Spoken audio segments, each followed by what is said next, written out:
Why don't we go to Flemington this Saturday, and we had a couple of jump outs and a few horses go around the course proper. What did you take from the morning's work?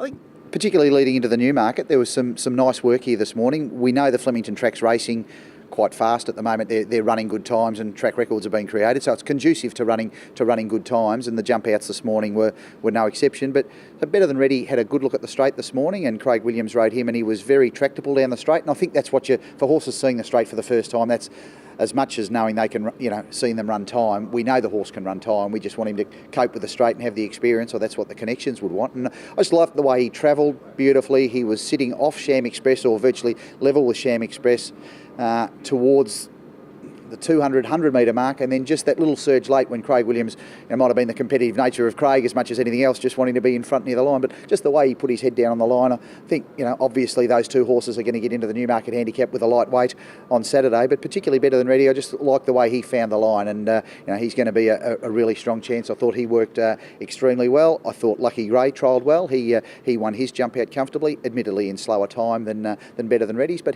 that was more in the first half of the jump out where they went quite steady and then worked home nicely. And Barrackey and Wurram worked down the straight together, not out of the barriers, but they virtually worked each other for the whole time, and their times, particularly for horses not coming out of the barriers and just working off, was quite good, and their last 400 metres was strong. So we know Barrackey's had that hiccup with missing the run in the Oakley Plate, and Jim Taylor's probably been a bit between a rock and a hard place in getting enough work into him to be fit enough to go down 1,200 metres at a Newmarket first up. But he worked nicely this morning, and he's probably as good as could have him as a sprinter first up into the Newmarket.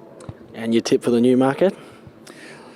Look, I think on what we saw with Moment of Change, and we didn't obviously see him here this morning, but that run behind Black Caviar was obviously an outstanding run, and look, I think if he can reproduce that, as the market says, he's the horse to beat. But outside of that, and given that it is a Newmarket where luck in running down the straight plays a big part, I'd be leaning towards Better Than Ready from what I've seen. And the Australian Cup, how can you see that panning out?